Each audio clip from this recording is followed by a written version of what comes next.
Guys, welcome to another video. My name's Mark, I'm an entrepreneur and property investor, and in today's video I'm going to be giving you a definitive guide to setting up a mini HMO. So what is a mini HMO? It's a 3-bedroom property that turns into a 4-bedroom HMO, or maybe even a 2-bed. I'll talk about some of the layouts in a minute, and I'm going to go into as much detail as I possibly can. I could draw out some floor plans, go through some figures, things that have really helped me in my journey. So who am I? How many have I got? I've actually got 6 mini HMOs. I've got 9 HMOs in total, but 6 of them would be classed as mini unlicensed HMOs. But I think what we'll do, we'll go to the whiteboard because it's easier in there so I can draw things out, and I'll give you as much as I possibly can in the next 10 minutes. Come on, guys.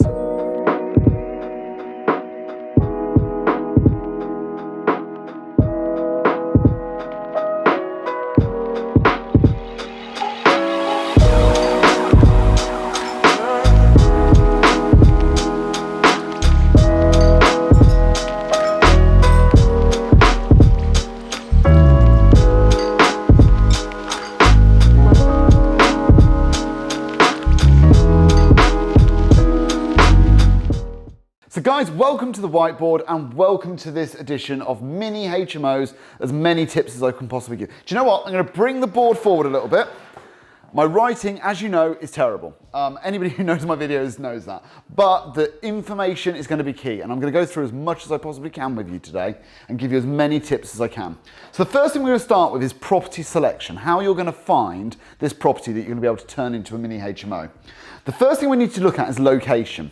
And I'm actually quite a big believer in most places work. So I've got HMOs in towns, I've got them in cities. I don't see much difference, to be honest. The only places where I can't see it working too well is where there's a low population basis. So things that increase desirability of HMOs in terms of location is a central location wins over a further out location, on the most part. Equally, in certain towns, we have business parks and things on the outskirts, which really attract people to those locations. So I can't give a definitive, the centre always works and the outskirts don't. It just depends on the target market. So it's up to you to do a bit of research in the town or city that you're looking in. But what I would say is we're looking for a minimum population size of probably around about 30,000. Once you're below 30,000, you probably haven't got enough people who are looking for rooms. But the next thing you could also do is probably have a look on spare room and just sanity check your decision in terms of supply and demand. So if I was doing a new location today, I'd probably, first of all, make sure my population's right. Secondly, I'd go on to spare room, see how many adverts there were up for rooms, see how many people were looking for rooms as well. And bear in mind, if you go onto spare room, you're more likely to be applying for rooms than you are advertising yourself. So pay more attention to how many people have got rooms advertised and how many of those rooms they've got let in the property, because that will give you a real good idea of the supply. And capitalism isn't that broken.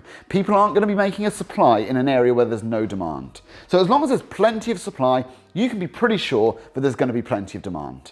So first of all, you get your location, you decide on that, and we're looking for a population of 30,000 or more. The next thing on my list is price, and I don't really mean price, if I'm honest. I mean return on investment. And the reason that I mean return on investment, not price, is that down south, for example, I've got some properties in Didcot, we manage some in Oxford, we manage some in Reading, and actually the price is quite high. But the return on investment for a HMO, for a mini HMO, you want to be hitting, in my experience right now in the current market, between 18 and 25% if you're going to be purchasing straight away. Now, I understand that's quite a broad range, but there's quite a broad range in factors. If you've got quite an expensive property and the furniture, for example, that needs to go into it, it's going to be a low cost as a proportion of the total cost, then you might find that your ROI works out slightly higher. I've got some deal analyzer sheets anyway, so that you can work out exactly what your ROI is. And if you have a look in the description, there's a link, I think it's called Resources. Free of charge, download it. There's BRR to HMO, and there's a HMO straight template. Both of those will allow you to work out your ROIs very simply. But if you want the calculation, I'll work it out quickly for you. Let me just turn the page. So a nice simple calculation for the return on investment is your yearly profit, i.e. how much rent you're going to receive minus your running costs, divided by the amount of cash in the deal. So that'll be your deposit, your reno costs, your furniture costs, all the cash that you have to put in the deal, times by 100. So a good example might be a yearly profit of 20,000 divided by £100,000 total in for the deal, times by 100, and that would give you an ROI of 20%. So hopefully that's a nice, easy calculation for you. Yearly profit over cash in times 100 will give you a percentage. And for HMO, a mini HMO, you're looking for 18 to 25% in the current market. Obviously, as house prices go up, if rents don't keep up, then the return on investment reduces. And when I first started doing mini HMOs, we were looking for 25 to 30%. So it has started to reduce a little bit. But at the same time, rents may well start to accelerate as we come out of this pandemic and as we get back to normal. House prices have definitely gone up, so I expect rents to follow suit in the coming months. Anyway, back to where we were. So we've found a location, a town or city, somewhere that we're comfortable with. Population of 30,000, good demand, we know it's going to work. So we found a location that we really like, a city or town, population's over 30,000, there's lots of demand, we've checked spare room, we've sanity checked it, we're pretty happy that the location's right.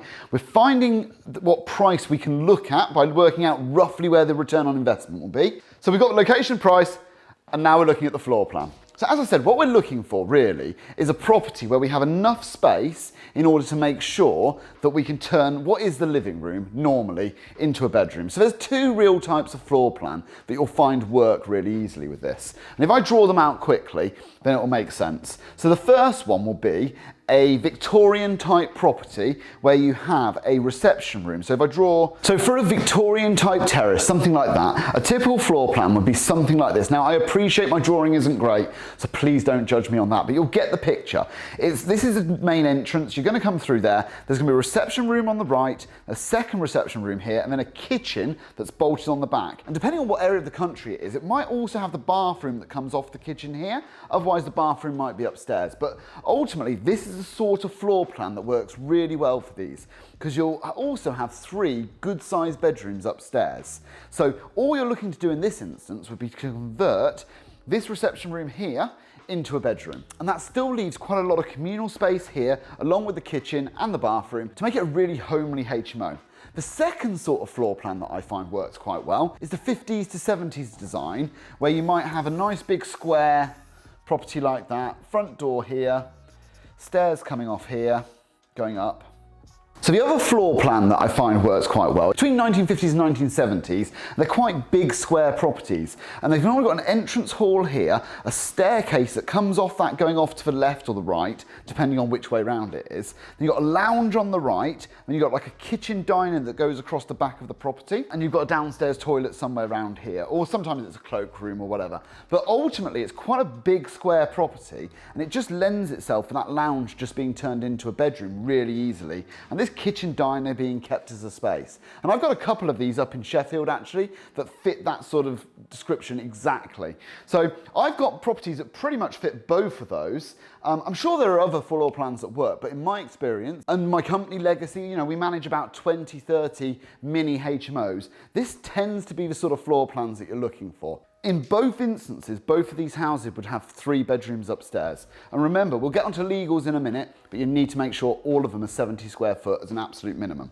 So let's go on to what we're going to do in terms of renovation and the tips that I can give you on that. So property renovations, what are we looking for? So first of all, when we're purchasing the property, we need to make sure we're hitting the legal requirements for room size. Now room sizes need to be at least 70 square foot for a single occupancy and 110 square foot if it's going to be a couple. Now if you put 2 people in one room, that classes 2 occupants. And as we know, we have to get a license if it's 5 or more. So you could end up with a 4-bedroom HMO that you'd still need to license. So it's really important that you would probably go for single occupancy if you're trying to keep it nice and simple and make it really easy for yourself and not need to license the property. So single occupancy, 70 square foot is the room size and its requirements. And at the time that I'm making this video, we're talking about fire doors and things like that. There is no requirement to fit fire doors to a mini HMO, an unlicensed HMO. So we still do, and the reason is that I can't see one good reason that if we're going to do the fit out, we're going to be putting key locks on the doors, we're going to be putting codes maybe on, and maybe we've got to change the doors anyway. There's no real good reason not to fit a fire door. Like 5 is worthwhile and 4 isn't. The difference in price is so marginal, we normally fit fire doors to most of our mini HMOs. You then still need to make sure you do your electrical safety certificate, which became legislation last year, gas safety certificate as standard in every property. And the last thing we've got on here is alarms, so fire alarms. You need to make sure that you've got a fire alarm on each level, a heat detector in the kitchen, smoke alarm, carbon monoxide alarms anywhere near a fuel burning source. Just make sure that you've got all your alarms fitted. They need to be hardwired ideally. So we get an electrician in, get them all hardwired, nice and easy. But the total cost for most of this, if you're looking at like fire doors, I would say it's $250 a door. That's fitted, sourced, fitted, locked, put on. Room size, 70 square foot. Fire alarm system, probably somewhere in the region, assuming you're doing heat detector and 2 smoke alarms, you're probably looking at around $250 to $350. All hardwired in, something like that. Gas safety certificate, electric safety certificate, you know, it's 50, 60 quid on both. And then any other things that you might need doing. It's not particularly expensive, any of these things, but they are important. One of the threats that I think there is to mini HMOs is it's likely, in my mind, that legislation will be rolled from 5, 6 bedrooms into 4 bedrooms, and that fire alarms, for example, and heat detectors, fire doors will become mandatory, because it just doesn't seem to make any sense that for 5 bedrooms you have to do it and 4 you don't. So my gut is that it's probably going to become legislation in the next decade. However, I don't know, right? So you don't have to today at the time of recording this. The next thing we need to do is fit furniture. So furniture, we use a company called Fusion Furniture. They come in, they set the room completely up, they put up pictures, do all the bedding, they do pretty much everything for the bedrooms. We go for a neutral white wall, white ceiling, and the reason we do that is that actually it's much cheaper and quicker to paint an entire room the same colour than it is to cut in all the walls and put feature walls and all that sort of stuff in. So when it comes to repainting at the end of a tenancy or just refreshing the rooms, slap a bit more white all over the room and it looks brand new again. So for us, white rooms everywhere, grey carpets, we think that looks fantastic, nice and neutral, and then we'll just decorate it with some wall art and add a splash of colour that way. And Fusion take care of all of that for us. They have not sponsored me to say that. So appliances for the kitchen, yeah, you need to make sure that your kitchen is fully stocked. You're not going to be expecting your tenants to bring their own. Imagine if 4 tenants all brought a microwave, that would be a problem. So we make sure we get a good sized microwave, 8 plates, 8 dishes, cutlery, all that sort of stuff. Make sure it's a really comfortable place for people to stay.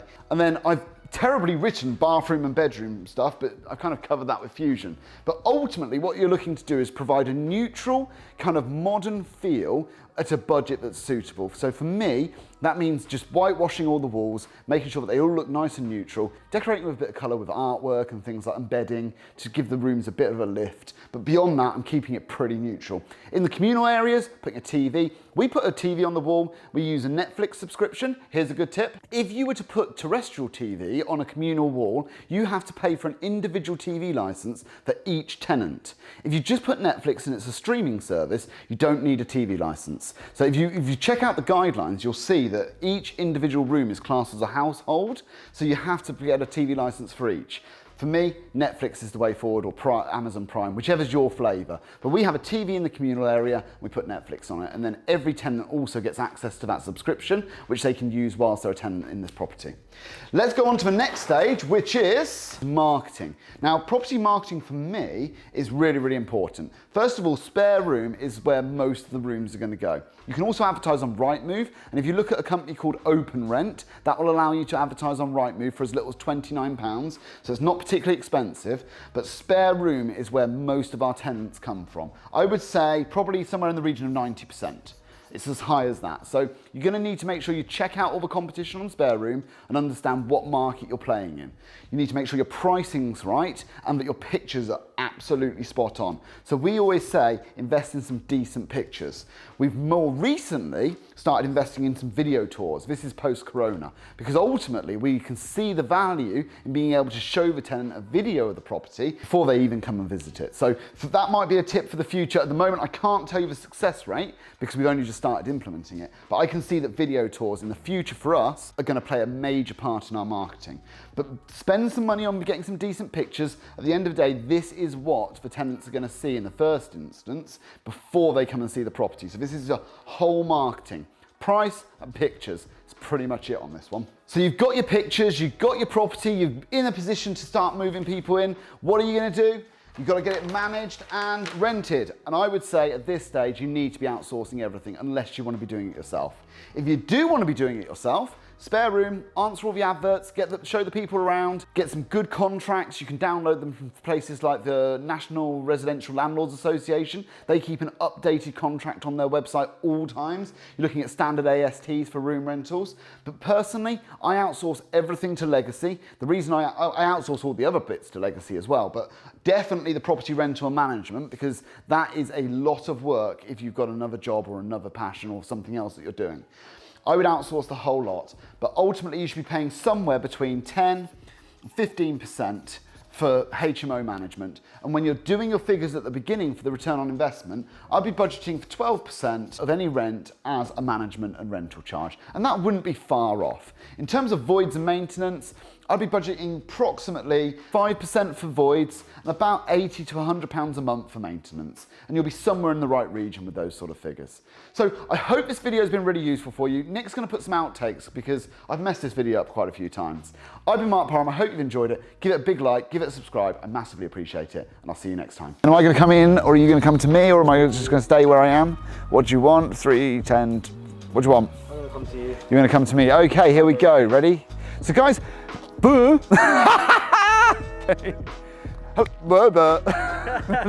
We can do a few of these. Right, here we go. Guys, yeah. Whoa, might even throw it over. I've got a little dead bug on the floor. Wait, can you do that again? Yep, ready? I'm aiming for my dead bug. Dead bug, there we go. Look at by working out roughly where the return on investment will be. And then the next thing will be to, what the f does that stand for? FP. What does that stand for? I was obviously being clever when I wrote that. Location, price, FP. Floor plan. What have I written here? What does that say?